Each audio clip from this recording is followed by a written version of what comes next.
श्रीमन्महागणाधिपतये नमः। लक्ष्मीनारायणाभ्यां नमः। उमामहेश्वराभ्यां नमः। वाणीहिरण्यगर्भाभ्यां नमः। शचीपुरन्दराभ्यां नमः। मातापितृचरणकमलेभ्यो नमः। इष्टदेवताभ्यो नमः। कुलदेवताभ्यो नमः। ग्रामदेवताभ्यो नमः। स्थानदेवताभ्यो नमः। वास्तुदेवताभ्यो नमः। सर्वेभ्यो देवेभ्यो नमः। सर्वेभ्यो ब्राह्मणेभ्यो नमः। श्री गुरुचरणकमलेभ्यो नमः। ओम सिद्धिबुद्धिसहिताय श्रीमन्महागणाधिपतये नमः। भक्तवत्सल कृपालु प्रभु श्री रामचंद्र जी माता सीता जी और भाई लक्ष्मण जी के साथ चित्रकूट में मंदाकिनी के तट पर पर्णकुटी बनाकर वहां पर रह रहे हैं। अब यहां बाबा गोस्वामी तुलसीदास जी कहते हैं कि सेवहि लखनु करम मन बानी, जाइन सीलु सनेहु बखानी।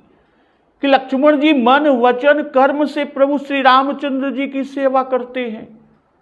उनके सील और स्नेह का वर्णन नहीं किया जा सकता कि छिनु छिनु लख सिय राम पद, जानी आप पर नेहु, करत न सपनेहु लखनु चितु, बंधु मातु पितु गेहु।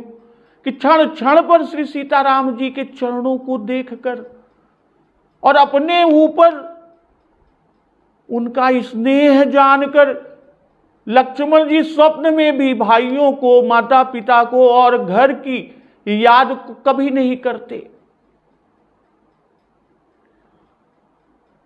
और श्री रामचंद्र जी के साथ माता जानकी सीता जी कैसे हैं कि राम संग सिय रहति सुखारी, पुर परिजन गृह सुरति बिसारी। छिनु छिनु पिय विधु बदनु निहारी, प्रमुदित मनहु चकोर कुमारी। भाई श्री रामचंद्र जी के साथ मां जानकी सीता जी अयोध्यापुरी कुटुंब के लोग और घर की याद भूलकर पुर परिजन गृह सूरत बिसारी, सूरत भी भूलकर सुखी रहती है। रहती सुखारी, सुखी पूर्वक रहती है। अच्छी छिनु पिय विधु बदनु निहारी।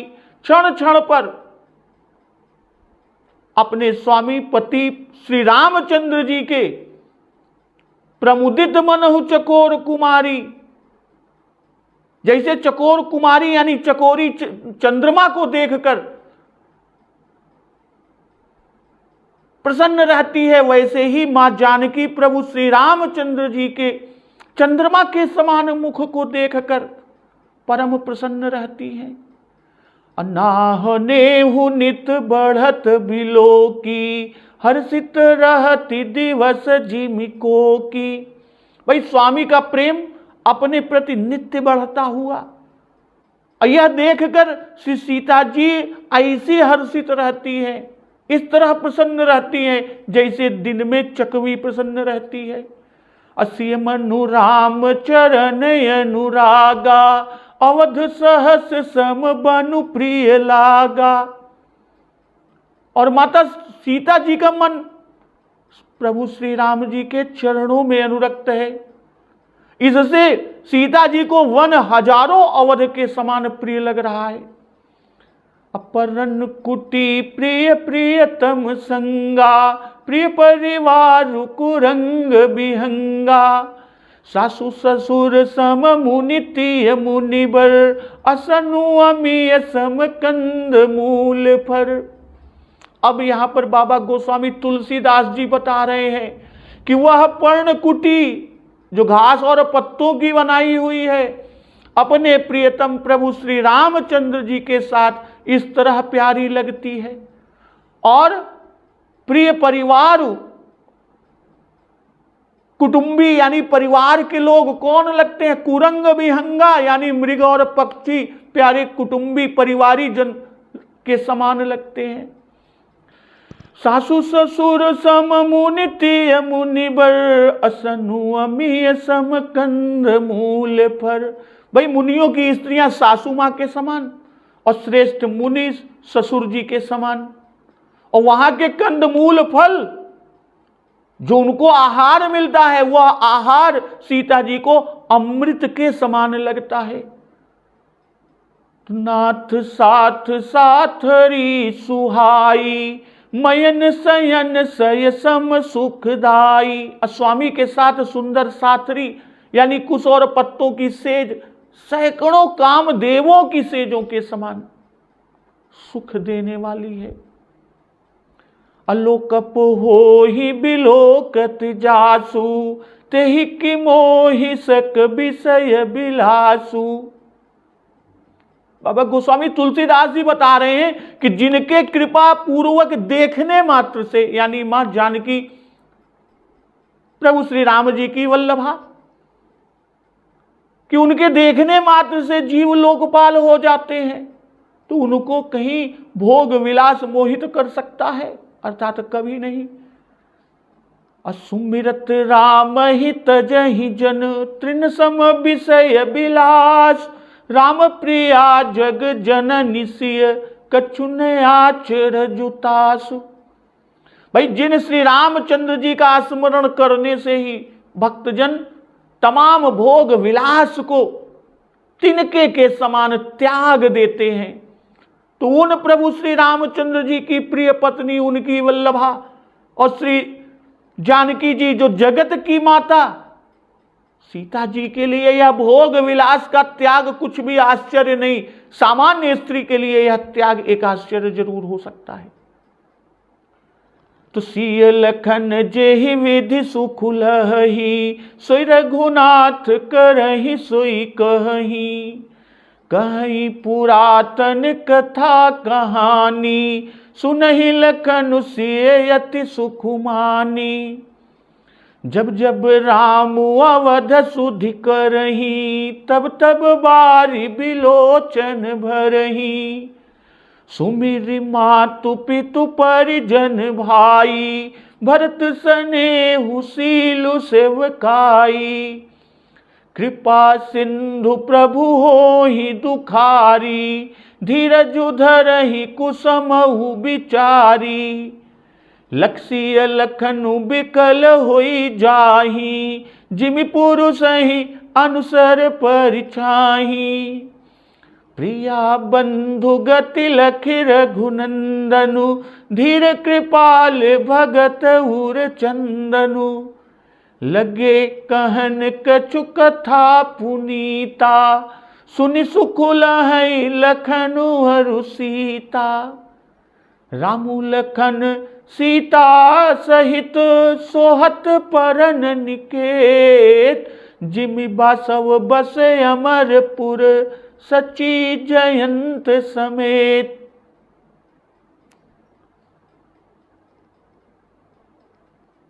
तो श्री सीता जी और लक्ष्मण जी को जिस भी प्रकार से सुख मिले, सिय लखन जेहि विधि सुख लहहि, सोई रघुनाथ करहि सोई कहहि।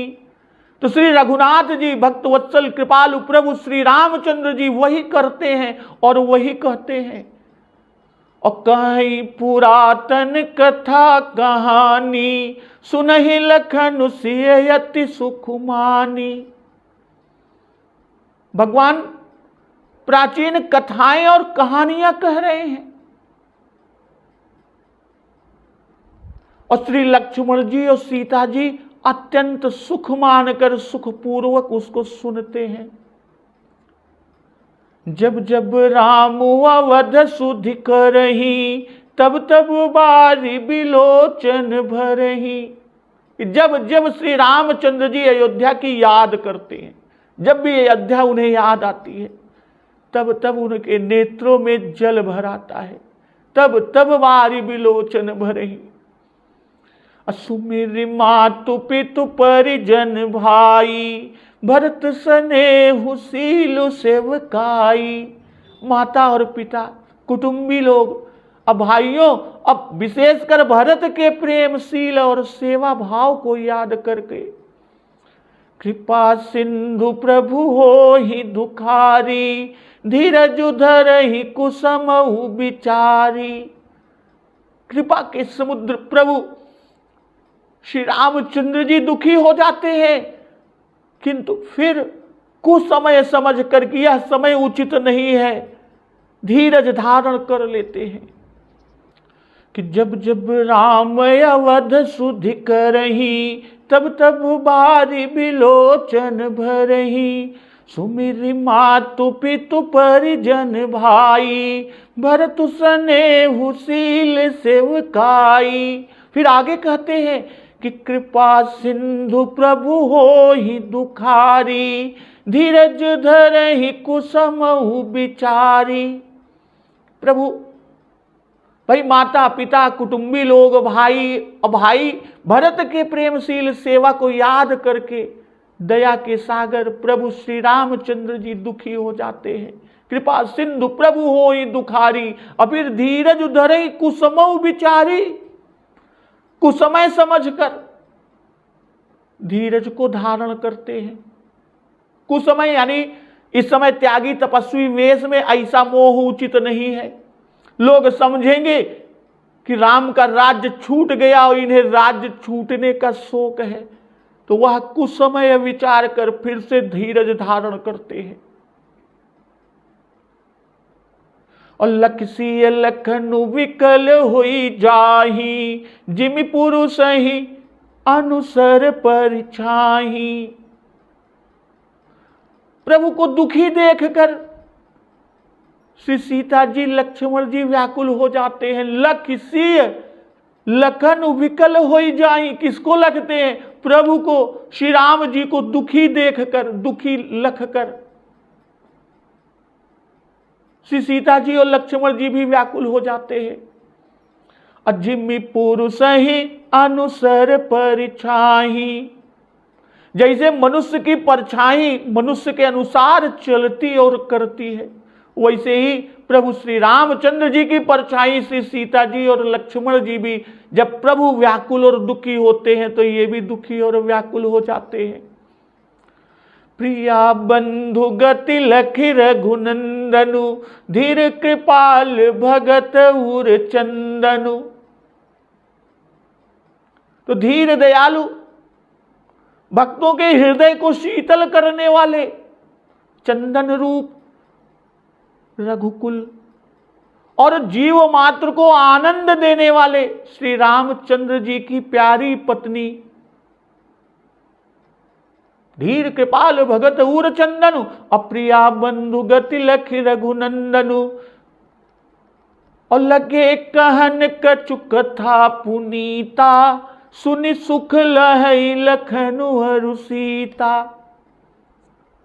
श्री रामचंद्र जी प्यारी पत्नी और भाई की यह दशा को, विह्वलता को देखकर कुछ पवित्र कथाएं कहने लगे, और जिनको सुनकर श्री लक्ष्मण जी और श्री सीता जी सुख पाते हैं।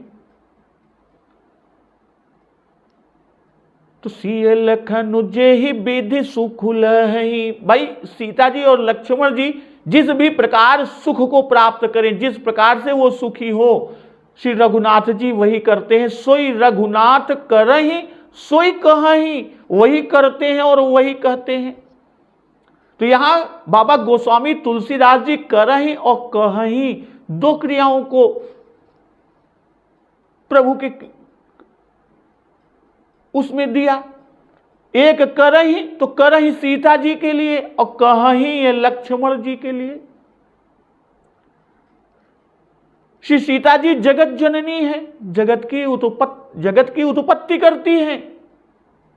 यदि राम जी कुछ लीला करें तो यह सत्य हो, अतएव कुछ करते हैं, इसलिए कुछ कर रहे हैं।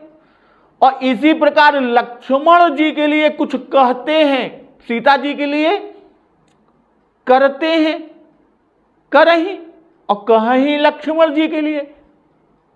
वेद नेति नेति करते हैं, न धनीति न धनीति, यानी इतना ही नहीं, यहीं तक नहीं, और शेष भी यस कह नहीं सकते।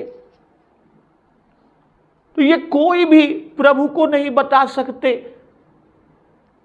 तो हम ही कुछ कहें, बाबा गोस्वामी तुलसीदास जी कह रहे हैं कि हम ही कुछ कहें तो कहां तक ठीक होगा और कौन हमारी बात को सत्य मानेगा।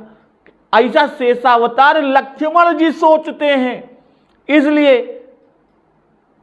लक्ष्मण जी का कथन सत्य करने के लिए प्रभु अपने श्रीमुख से कुछ कहते हैं। और इसी प्रकार कथा और कहानी क्रम से लक्ष्मण जी और सीता जी के लिए कहे। भाई सीता राम लक्ष्मण जी को सची इंद्र जयंत की उपमा कि जिम वासव बस अमरपुर सची जयंत समेत। भाई श्री राम जी श्री सीता जी का उसी प्रकार मनोविनोद करते हैं जैसे इंद्र इंद्राणी का करते हैं। और यही बात वाल्मीकि रामायण में वाल्मीकि जी ने लिखा है, एक दिन श्री सीता जी को खुश और अपना चित्त विनोद करने के लिए चित्रकूट की रमणीयता को प्रभु श्री रामचंद्र जी ने बतलाई। जिस प्रकार इंद्र सची का मनोविनोद करते हैं, यह कहकर आगे जो कुछ कहा कि जहि विधि सुख लहहि सोई रघुनाथ करहि, यही तो कहा, सीता जी के लिए करहि और लक्ष्मण जी के लिए कहीं। वाल्मीकि रामायण में उद्धृत है कि पर्वत के शिखर, प्रदेश, वृक्ष, पशु, पक्षी, इन सब को दिखलाते हुए उनकी प्रशंसा करते हुए प्रभु श्री रामचंद्र जी ने कहा है कि यहाँ के प्रदेश कोई चांदी के से, कोई इंद्रनील मणि के से हैं, कोई पोखराज जैसे हैं, पारा जैसे इनके समान। इसलिए जान पड़ता है कि यह पर्वत इन सबों का कारण है। सिंह, बाघ, हाथी भी बहुत हैं, पर ये दुष्ट नहीं है। और तुम दोनों के साथ प्रभु कह रहे हैं, तुम दोनों यानी माता सीता जी और भाई लक्ष्मण जी के साथ यहां वर्षों भी रहने में मुझे कष्ट ना होगा, कई वर्ष रहने में। तो इस वनवास से मुझे 2 फल प्राप्त हुए। प्रभु श्री राम जी कह रहे हैं कि इस वनवास से मुझे 2 फल प्राप्त हुए। कौन से? एक तो पिता का ऋण चुक गए, भाई पिता का ऋण चुक गया, अब मैं भरत का प्रिय हुआ। भाई हमारे बूढ़े प्रपितामह ने नियम पूर्वक वनवास करने को अमृत बताया है। और इस पर्वत की औषधियां रात्रि में अग्नि शिखा के समान प्रकाशित होती हैं। और बहुत मूल, फल, फूल, औषधियां, शिखरों, रंग बिरंग की शिलाओं, जल वाला चित्रकूट पर्वत, कुबेर की नगरी, इंद्र की नगरी, उत्तर कुरु को अपनी शोभा से जीत रहा है। तो सत्पुरुषों के मार्ग में नियम पूर्वक स्थिर रहकर यदि मैं तुम्हारे और लक्ष्मण के साथ, माता सीता से कह रहे हैं कि तुम्हारे और लक्ष्मण के साथ 14 वर्ष आनंद पूर्वक मैंने बिता सका, तो कुल और धर्म को बढ़ाने वाला आनंद मैं पाऊंगा। वाल्मीकि रामायण में ही कि श्री राम जी ने रमणीय मंदाकिनी की शोभा को दिखाते हुए और प्रशंसा करते हुए कहा कि चित्रकूट और मंदाकिनी का दर्शन तुम्हारे निरंतर साथ रहने के कारण नगरवास से मुझे अच्छा मालूम होता है। और यहां के वनवासियों को नगरवासियों के समान, चित्रकूट को अयोध्या के समान और मंदाकिनी जी को सरजू जी के समान समझो। लक्ष्मण और तुम दोनों मेरे अनुकूल हो, इससे मैं बहुत प्रसन्न हूं। और तुम्हारे साथ यहां तीनों काल स्नान करने से, मधु फल आदि भोजन से मैं अयोध्या या राज्य की चाह नहीं करता। और फिर वे उनके साथ पर्वत पर विचरण करने लगे। प्रभु श्री राम माता जानकी के साथ पर्वत पर विचरण करने लगे। तो एक दिन की बात यह कही, इसी प्रकार अन्य दिनों में प्रसन्न करने की बातें किया करते हैं और सीता जी को सुख देने वाले कार्य भी करते हैं।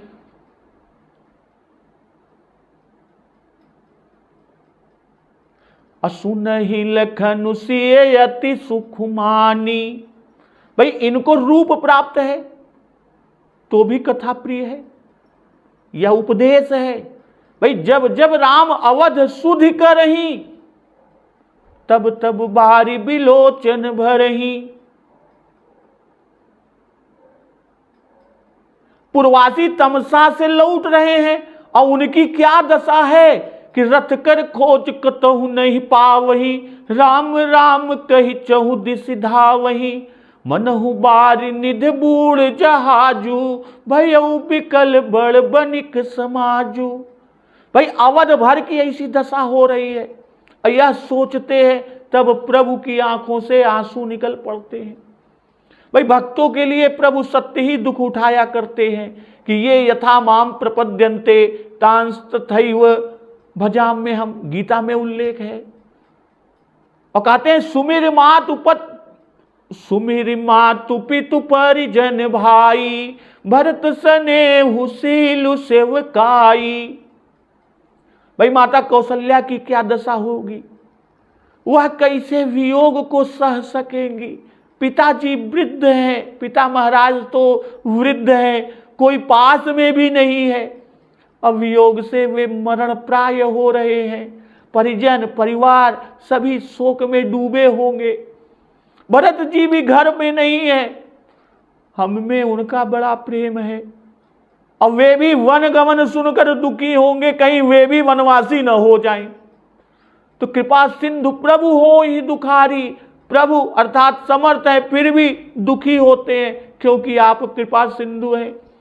अपनी कृपालुता अपनी दयालुता के कारण जन के दुखों में दुखी होते हैं। कि करुणामय रघुनाथ गोसाई, बेग पाई है पीर पराई। भाई जन के दुख रघुनाथ दुखित, यति सहज प्रकृति करुणा निधान की। तो अवध की सुधाने पर बारी बिलोचन भरही, और माता पिता आदि के स्मरण से हो ही दुखारी कहकर बाबा गोस्वामी तुलसीदास जी बता रहे हैं कि माता पिता आदि को दुख विशेष है, उनका प्रेम विशेष है। तो लखसी लखनु बिकल हुई जाही, जिम पुरुष ही अनुसर परिछाही। मनुष्य की परछाई मनुष्य का अनुकरण करती है, यानी जो मनुष्य करता है वही उसकी परछाई करती है। ठीक उसी तरह ही श्री सीता जी लक्ष्मण जी सहज ही व्याकुल हो जाते हैं। यद्यपि श्री राम जी नहीं चाहते कि सीता जी और लखन जी दुखी हो। इसी से पुरुष और परछाई का उदाहरण बाबा जी ने दिया। तो यहां एक शंका बनती है, भाई यहां पुरुष तो एक ही है प्रभु श्री राम, और परछाई दो सीता और लक्ष्मण, तो ये कैसे घटित हो। तो बाबा गोस्वामी तुलसीदास जी ने यहां केवल प्रतिछाई का धर्म लिया। भाई एक दो से यहां कोई सरोकार नहीं, यानी अगर कोई व्यक्ति खड़ा है, जितने प्रकाश उतनी उसकी परछाई बनती है। भाई आजकल आप लोग आईपीएल मैच देख रहे हैं, आईपीएल मैच में आप देखिए 6-6 फोकस लाइटें लगी रहती हैं, तो प्लेयर खड़ा होता है और बहुत क्लोज जब उसका कैमरा आता है तो आप देखिए एक एक प्लेयर की 6-6 परछाइयां दिखाई देती हैं। जैसे शीशे के मंदिर में सैकड़ों परछाई एक ही पुरुष को दिखाई पड़ती हैं, एक ही पुरुष की परछाई सैकड़ों दिखाई पड़ती हैं, और एक रवि कोटि घट में कोटि परछाई। तो धीर कृपाल भगत उर चंदनु, हमें शोकातुर देख हमारे परम भक्त दुखी ना हो, इससे प्रभु ने धीरज धारण किया, धीरज को धरा, क्योंकि प्रभु धीर है। और उनका दुख जानकर उनके हृदय को शीतल करने के लिए धर्मोपदेश की कथाएं कहने लगे कि लगे कहन कछु कथा पुनीता, सुनि सुखुला है लखनु अरु सीता। इसलिए कृपाल और भक्त उर चंदन बाबा गोस्वामी तुलसीदास जी ने कहा, राम लखनु सीता सहित सोहत परन निकेत, जिम बासव बस अमरपुर सची जयंत समेत। भाई श्री लक्ष्मण जी और श्री सीता जी सहित श्री रामचंद्र जी पर्णकुटी में, राम लखन सीता सहित, लक्ष्मण और सीता जी सहित प्रभु श्री रामचंद्र जी सोहत परन निकेत, पर्णकुटी में इस तरह से सोह रहे हैं कि जिम बासव बस अमरपुर सची जयंत समेत, कि जिस तरह जयंत और इंद्राणी सहित इंद्र अमरावती में बसता हुआ सोहता है। भाई प्रभु श्री रामचंद्र जी का राज्य छूटा, वनवास हुआ। भाई इससे अनुमान होगा कि वन में तीनों अवश्य दुखी होंगे। इसी से बाबा गोस्वामी तुलसीदास जी लिखते हैं कि वे तो वन में परम सुखी हैं, दुख का तो यहां लेस नाम नहीं है। श्री राम जी को वन में अमरावती में वास करने वाले सुरराज इंद्र का सा सुख है, और श्री सीता जी को इंद्राणी का और लक्ष्मण जी को उनके पुत्र जयंत का सा सुख है कि अपने माता पिता श्री सीता राम जी के साथ रहते हैं। अब कुटी क्या है? कुटी अमरपुर है, और देवताओं ने इसे अपने हाथों से बनाया है। भाई समस्त देवता ब्रह्मा इंद्र आदि सब हाथ जोड़े सेवा में रहते हैं, इसी से अमरपुर बाबा जी ने कहा। तो यहां पर प्रभु श्री राम जी की उपमा वासव इंद्र से, सीता जी की सची से और लक्ष्मण जी की जयंत से, अपर्ण निकेत की अमरावती से बाबा गोस्वामी तुलसीदास जी द्वारा दी गई। भाई पर्ण निकेत में रहते हुए भी यदि सब प्राणियों में प्रेम हो तो वह पर्ण निकेत भी अमरावती तुल्य हो जाता है। तो इस पर्ण निकेत में अमरावती का वैभव विश्वकर्मा ने निहित किया है।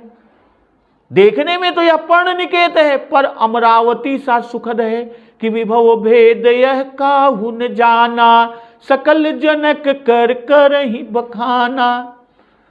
अब प्रभु श्री रामचंद्र जी पर्णकुटी में तो ठहरे हैं, पर अमर नाग किन्नर दिगपाल हाजिर हो रहे हैं, मुनि लोग पधार रहे हैं, कोल किरात भील ये सब करबद्ध सेवा के लिए प्रस्तुत हैं। जहां जाते हैं वही उनका साम्राज्य है। चित्रकूट में आ बसे तो वही साम्राज्य हो गया। इसीलिए बाबा गोस्वामी तुलसीदास जी लिखते हैं कि जिम बासव बस अमरपुर सची जयंत समेत। तो जुग वही प्रभु सिय लख नहीं कैसे, पलक बिलोचन गोलक जैसे। प्रभु श्री राम जी और श्री सीता जी लक्ष्मण जी की एवं श्री राम जी सीता जी लक्ष्मण जी की कैसे रक्षा करते हैं?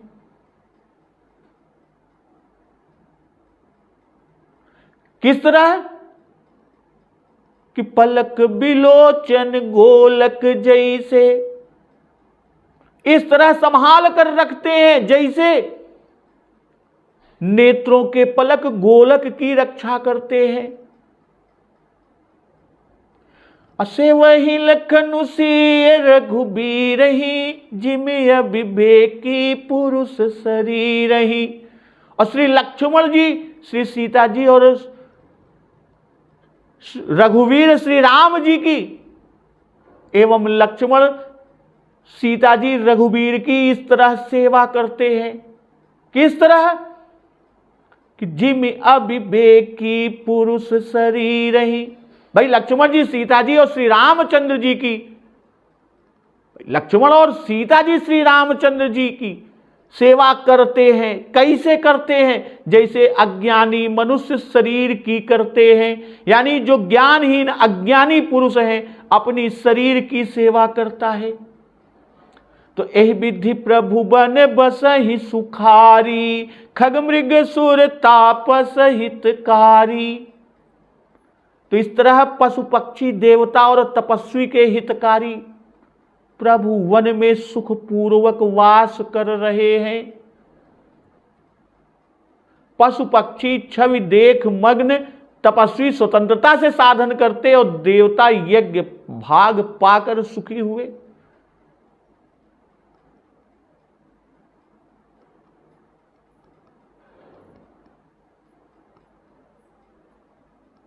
तो इस तरह पशु पक्षी देवता और तपस्वियों के हितकारी प्रभु भक्तवत्सल कृपालु श्री रामचंद्र जी वन में सुख पूर्वक वास कर रहे हैं। कहु राम बन गवन सुहावा, सुनहु सुमंत्र अवध जिमियावा। मैंने रामचंद्र जी का सुंदर वन गमन कहा, अब जिस तरह सुमंत अवध को आए वह आगे की कथा कहेंगे। भाई एक प्रकार से लक्ष्मण और विलोचन गोलक प्रभु सिंह और ऊपर नीचे के दोनों पलक, लक्ष्मण और अविवेकी पुरुष श्री रघुवीर और शरीर परस्पर उपमेय और उपमान बाबा जी ने यहां दिखाया। भाई जब हमारी आंखों में अभी कोई बाहरी वस्तु तिनका या कुछ जाने लगे, देखिए पलक बंद हो जाती है, तो आंखों में जब कोई बाहरी वस्तु तिनका मिट्टी पतंगा आदि पड़ने लगता है तो ऊपर नीचे की पलकें, ऊपर की और नीचे की पलकें ये क्या होती हैं, ये उस गोलक अंदर जो ये है ये इसका गोलक, उस गोलक को ढक लेती हैं। और किस लिए ढकती हैं, जिससे कि वह वस्तु तिनका कचरा मिट्टी पतंगा आदि भीतर ना जा सके। तो पलकें दो और प्रभु श्री राम और माता सीता दो। तो यहां बता रहे हैं कि प्रभु को उनका दास कैसा है, जैसा पलक को गोलक है।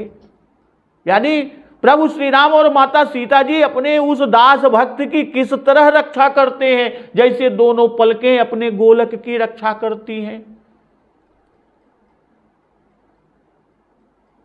तो आगे कहते हैं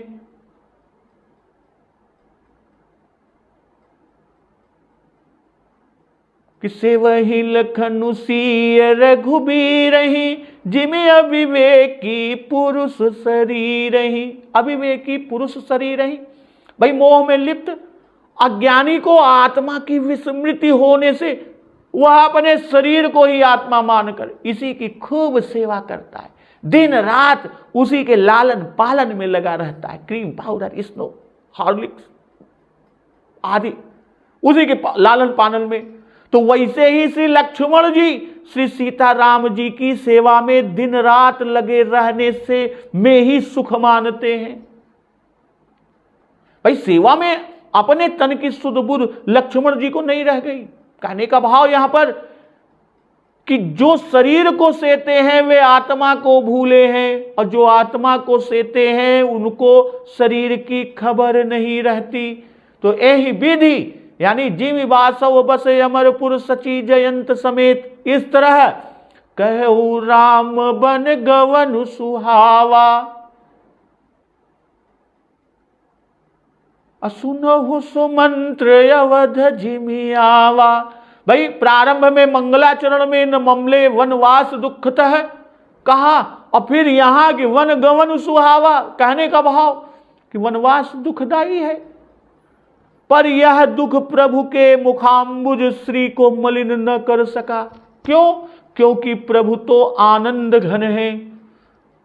प्रभु को तो वन गमन सुखदायक मालूम होता, उसे सुनकर उनका चित्त प्रसन्न हुआ। प्रभु तो राज्य को अलान के समान समझते हैं। सुहावन इसलिए कहा कि मगवासियों को दर्शन का सुख मिला। मार्ग भर प्रेममय वार्ता से ही गूंज रहा था। और वन गमन खग मृग सुर मुनि सबको सुखदायक हुआ। और वन में प्रभु इंद्र की तरह से सुख है। यह सब श्री राम जी को वनवास ही की चाह थी। इस तरह विपिन गमन चित्रकूट जिमि बस भगवाना प्रकरण यहीं तक। अब आगे सचिव आगमन नगर में और नृप मरण जो है ये प्रकरण आगे चलेगा कि कहूँ राम बन गवन सुहावा, सुनहु सुमंत्र अवध जिमियावा। भाई मैंने श्री रामचंद्र जी का सुंदर वन गमन कहा, बाबा गोस्वामी तुलसीदास जी ने लिखा। अब जिस तरह सुमंत्र अयोध्या में आए वह कथा आगे कहते हैं। अब पुनः पीछे आते हैं। जब प्रभु भक्तवत्सल कृपालु श्री रामचंद्र जी ने निषाद राज को वापस भेजा कि फिर निषादु प्रभु ही पहुँचाई, सचिव सहित रथ देखे सियाई। मंत्री बिकल बिलो की निषादु, कहीं न जाई जस भयऊ बिसादु। जब निषाद राज गुह प्रभु को पहुंचा कर लौटे, तब आकर देखते हैं कि रथ समेत मंत्री सुमंत्र जी यहीं है।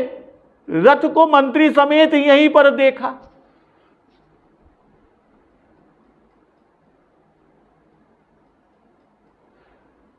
तो मंत्री बिकल बिलो की निषादु, कहीं न जाई जस भयऊ बिसादु।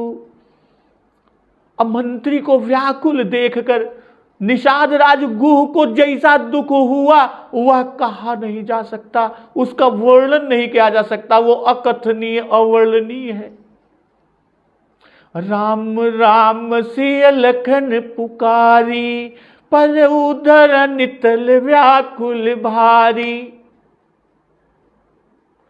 हे राम हे राम, हे सीते हे लखन, ऐसा पुकार पुकार कर जमीन पर बहुत व्याकुल पड़ा हुआ अथवा निषाद जी को अकेला आया देखकर सुमंत्र जी राम राम राम सिय लखन ऐसा पुकार पुकार पर जमीन पर गिर पड़े।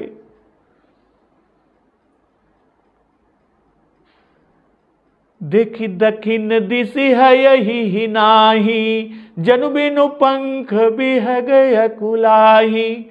दक्षिण दिशा को देख देख कर घोड़े हिनहिनाते हैं, या हिनहिनाते हैं अर्थात दुख का शब्द करते हैं कि मानो बिना पंख के पक्षी व्याकुल हो रहे हैं। नहीं तृण चरही न पियही जलू, मोचही लोचन बार। व्याकुल भय निषाद सब, रघुबर बाजी निहारी। भाई वह घोड़े न घास चरते हैं न पानी पीते हैं, नेत्रों से लगातार जल गिर रहा है, अश्रु बह रहे हैं। तो रघुवर के सब घोड़ों को देखकर सभी निषाद व्याकुल हो गए। भाई जनु बिनु पंख बिहग यकुलाही, बिना पंख के पक्षी पराधीन होता है, वैसे ही घोड़े बंधे हुए पराये वश में हैं, नहीं तो प्रभु के पास चले जाते। जिस तरह पक्षी के पंख होते तो उड़कर जहां चाहे वहां जा सकता है, इसलिए अत्यंत दीन होना दिखाया। जथा पंखु बिनु खग यति दीना। अब वाल्मीकि रामायण में सुमंत जी ने अपने घोड़ों की दशा कही। श्री राम जी के वन चले जाने पर जब मैं लौटा तब मेरे घोड़े घर में आंसू बहाने लगे, अब मार्ग में पहले के समान न चले।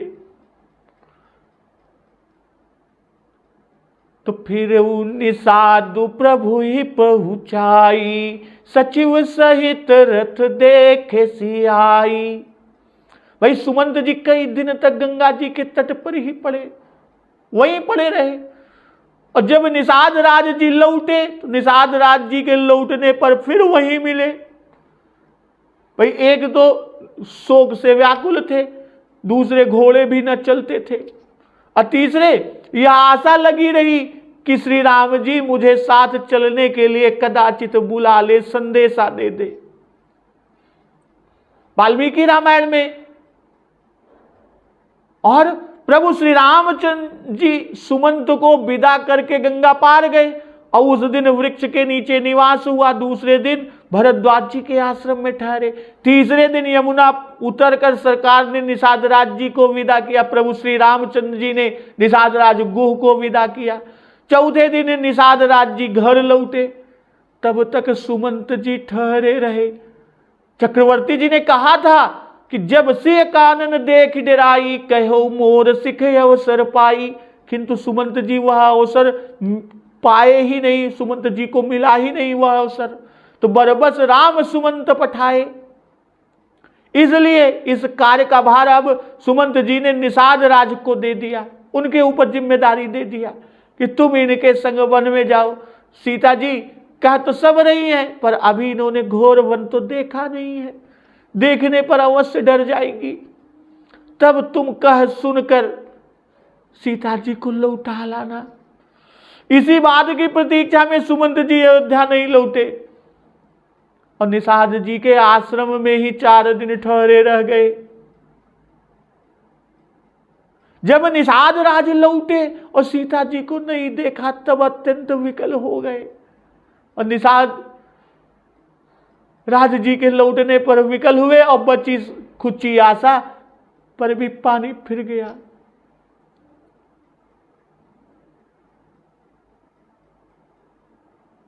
तो यहां कि मंत्री बिकल बिलो की निषादु, कहीं न जाई जस भयऊ विषादु। भाई निषाद को विषाद होने का भाव, कि विकल होना कहकर कि राम राम से लखन पुकारी, पर उधर नितल व्याकुल भारी।